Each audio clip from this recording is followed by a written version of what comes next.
I'm Clifton A. Casteel, a previous educator and academic researcher. Our presentation focuses on my conversations with a man experiencing homelessness in New Orleans and how our interactions positively impacted each other. Who knows what it means to have outstanding character?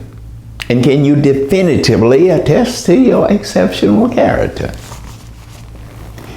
Being a Christian does not give you outstanding character. An individual can demonstrate exceptional character while not being acceptable to the idea of a higher power. Psychologist tells us that character development is seen as a lifelong process shaped by early childhood experiences. Our character embodies honesty, loyalty, compassion, empathy, patience, and other virtues. Applying character benefits the giver and the receiver.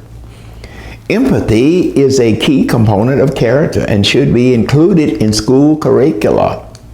Research states that empathy education fosters success, respect for others, and compassion development.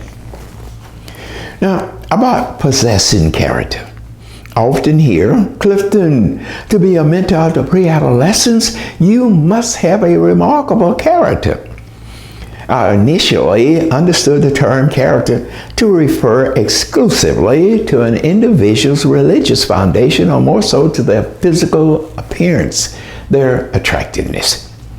So when a woman would say, Clifton, boy, you have superb character. I wish more men have your character. Well, I took their comments to mean, Clifton, you are so attractive. If ignored, I would ask, now, why are you overlooking my commendable character? You can see I'm good looking. Possessing exceptional character means we are prepared to address and engage when we observe hatred, violence, indifference, and other behaviors of immoralities. In 1969, psychiatrist Thomas Harris authored a book, I'm Okay, You're Okay, and postulated that individuals demonstrate 4 different personalities in daily interactions. Now, liking character leads us to view others as flawed while perceiving ourselves as okay, outstanding. Now, when we use the personality trait, I'm okay, you're okay, we respect ourselves and thus we respect others. However, boasting, I'm okay, but you are not okay, suggests that we consider ourselves superior while undervaluing others. In a divided society, this personality trait can be used to demean individuals based on their race, their class, their gender, sexual orientation, and to demonize others, we employ gaslighting. Individuals who are underserved and facing difficulties often develop one of 4 personality traits, which negatively impact their lives, such as, now I'm not okay, but you're okay. Now this is a negative life position, where an individual feels inadequate and sees others as capable. They're okay. Now the 4th personality trait, I'm not okay and you're not okay, indicates an individual is experiencing emotional distress and perceiving others similar. So, we will discuss how to employ our character to improve the lives of others. Say someone who is downtrodden or experiencing homelessness or the death of a loved one or the loss of employment, or it could be a loyal pet ran away. After reading The Road to Character and also The Second Mountain, A Quest for a Moral Life by David Brooks provided insights into the nature of character and its transmission to others.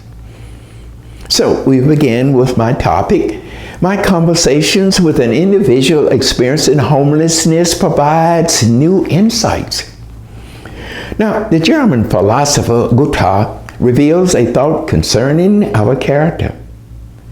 Knowing is not enough. We must apply. Willing is not enough. We must do. Well, hello there, sir. Now, did you lock your fine-looking car? Asked a stranger. No, but thank you. You see, I never lock my car. City teenagers don't know how to drive a stick shift. Well, what about me? I grew up driving a stick, the stranger swore. The man stood on the porch of an abandoned house near the supermarket I visit every Friday evening after work. I never park my beautiful new Mustang in a parking lot. Someone might walk up there and put their dirty, soiled hands on my beautiful car. I asked the man if he wanted a plate lunch from the deli market, maybe cigarettes or alcohol. Well, he chose a plate lunch and a 6-pack of beer. Okay, chicken or fish dinner, sir? I'm not picky, you choose. Now, after handing him the food and beer, I apologized for not having time to chat, and he thanked me for my gift. Now, is there a benefit in providing cigarettes and alcohol to a homeless individual? Well, these gifts may provide an individual with the courage to strive for a better future. Alcohol or cigarettes could be therapeutic for them. Consuming alcohol may not be why an individual is in their present situation. Now, the following Friday evening, the man was seated on a 5-gallon empty paint can. Sir, I do apologize for not engaging in a conversation at our first meeting. I didn't even ask you your name. What is your name, sir? Oh, I understand. That's okay. Well, some people call me Red and others call me Bubba. Okay, sir, but what is your birth name? It's Jimmy. Well, Mr. Jimmy, my name is Casteel, but please call me Cass. As a teenager, the beautiful girls refer to me as Pretty Boy Cass. He's still laughing. Now, sir, I prefer you drop the Mr. bit. Call me just Jimmy. Well, hello there, Mr. Just Jimmy. And he smiled. Now, Jimmy was my age, tall and thin with long red hair and a perpetual reddish beard, along with a pale skin tone. Now, he seemed malnourished and unkempt. Now, here's the conversation. Jimmy, were you in the service? Yes, I was in the Army. I served a tour in Vietnam.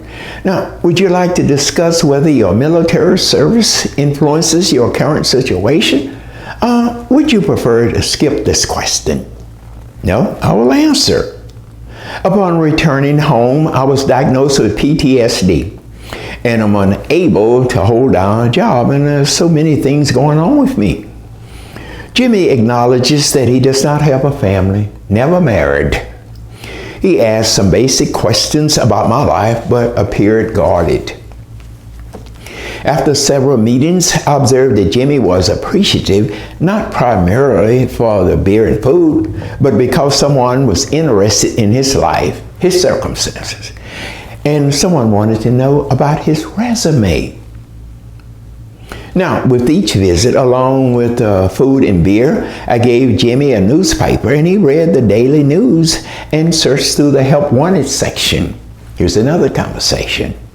Mr. Cass, you are wearing another one of those fine suits.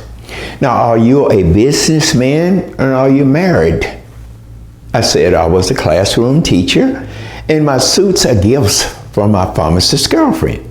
And I shared a few details about our relationship, but nothing personal. And he enjoyed hearing about my girlfriend. Mr. Cass, you're one lucky man. Now, are you going to marry that nice gal? Well, I'm not sure about marriage. You see, I still have emotional scars from my marriage. As our conversations continued, they deepened.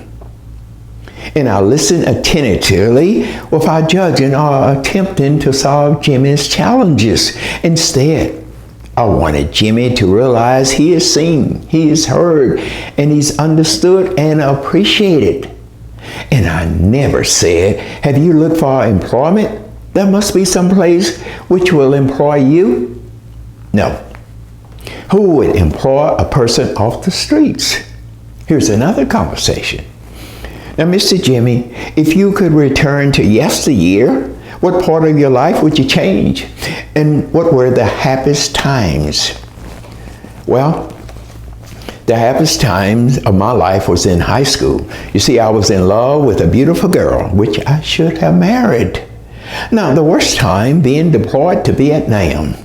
I experienced combat, which altered my life significantly. But what about you, Mr. Cass? Do you have a bunch of regrets? And what were the happiest times?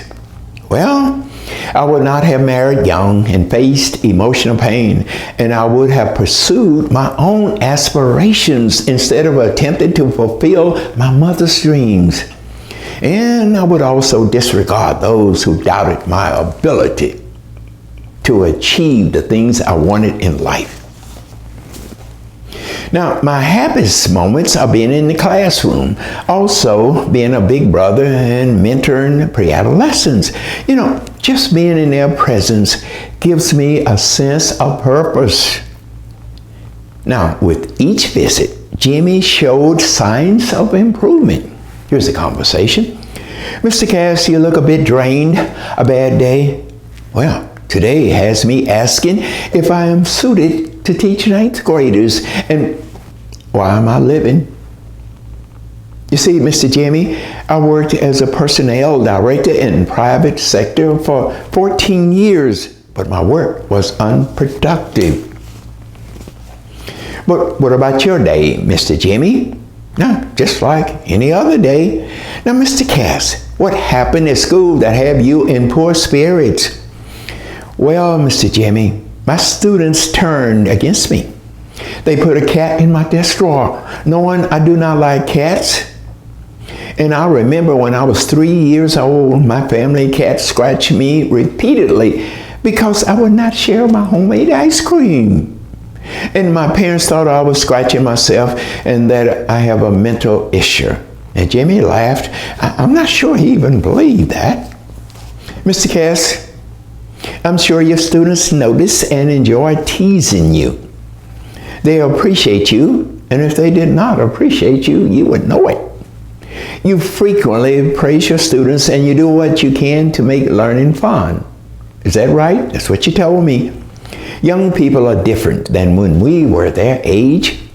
Now, Mr. Cass, talk about cats. It's so hot I saw a cat chasing a mouse just to cool off. Now, I laughed at his teasing. His joke was intended to uplift me, and it did. I was absent for 2 weeks when I approached a man sitting in a folding chair near the edge of the porch. Sir, where's Mr. Jimmy? Who's Jimmy? I was nonplussed, so I described Jimmy. Sir, I do not know him, swore the man. And I was walking away. Stop. Hello, Mr. Cass. This is Jimmy. Standing before me was a man with a clean face, haircut, fresh clothes, and good hygiene. Mr. Jimmy, now you look as if you're going on a hot date. He smiled. Jimmy proudly stated that he visited a charitable organization which supports veteran causes. I did not ask what brought that on. Now here's the conversation. Mr. Jimmy, come with me so you and I can buy some clothes for you. I mean, like underwear, socks, a pair of shoes. But we'll keep it affordable. And I have a supermarket gift card, so if you need to buy other items. Jimmy politely refused the offer of clothes, but gladly accepted the gift card. And he said the organization provided housing, clothing, grooming services, counseling, and job training as a salesperson. Now, Mr. Cass, I only came back here to give you the good news, and I extended my congratulations. I purchased our 2 lunches, but this time Jimmy asked to skip the beer. He provided more details about the organization and his plans. Now, there was a part of me that did not accept that our mutual friendship might come to an end, yet I appreciated his effort to embrace faith. Neither one of us wanted to say goodbye, and neither one of us knew how to say goodbye. You see, Jimmy and I shared an emotional bond. a strong connection, dependency, and spiritual alignment which influence both of us positively. The reformed man took my hand. Listen, Mr. Cass, now I will be okay, and you will have more happy days. I will never forget our conversations. Your kindness and respect provided the motivation I needed to improve. Now our eyes filled with tears. Well, perhaps I was emotionally and I was reacting to Jimmy's situation because I saw myself as a potential victim who suffers with mental illness. Mr. Cass, occasionally someone hands me a few dollars, but no one asks my name or offers me a newspaper as you. I had not laughed so much before we met. Your jokes hit the spot. Many restless and anxious nights, I wondered, why would you be a friend to the likes of me? But I'm grateful that you were. Mr. Cass, I do hope that I'm not out of bounds. But have you considered getting married again? A good woman will love you and will have your back. My emotions were all over the place, just as they are now. Carolyn Miss, in her book, Sacred Contracts, gives us this, that if an individual has life, such an individual has purpose. Mr. Jimmy, now, should your initial performance not elicit a standing ovation, please reform your thoughts and deliver an improved performance.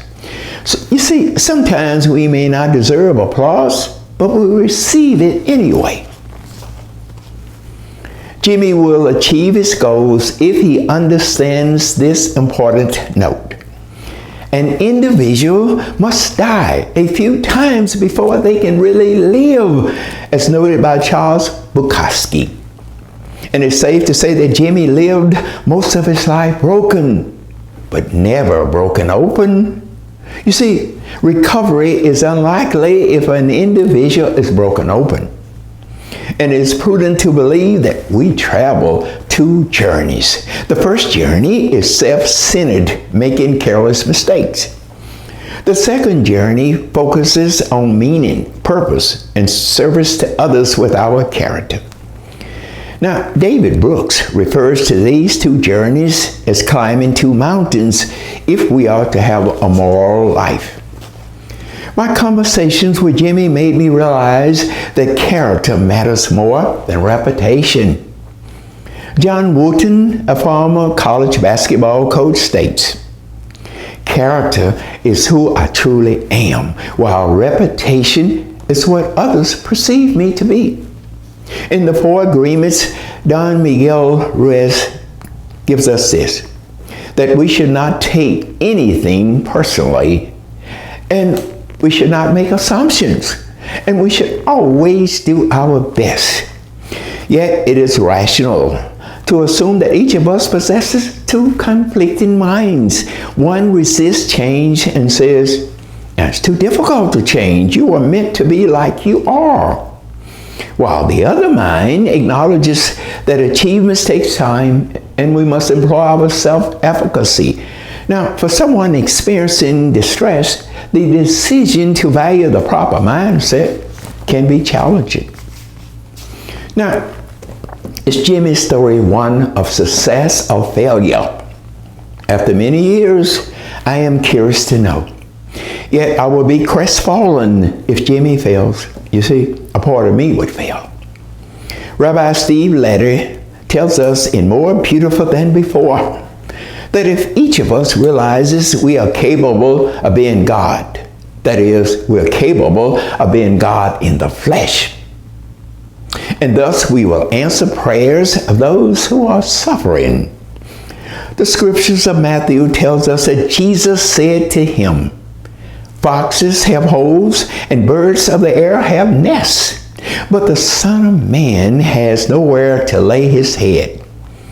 You see, a brief 10-minute conversation with someone experiencing homelessness can significantly improve their situation. You know, being interested in an individual's circumstance is more rewarding to them than donating money. In The Seat of the Soul, Gary Zukaus discusses feelings of worthlessness and thoughts of not belonging, causes an individual to believe they are flawed and cannot be fixed. In my previous video, The Pearls of a Society Without Character, we are aware of the supreme value of empathy, and a lack of empathy in society weakens connections with those in need and lowers moral standards. And I also acknowledge that individuals and groups demonstrating outstanding character by promoting development among people who racially differ from them.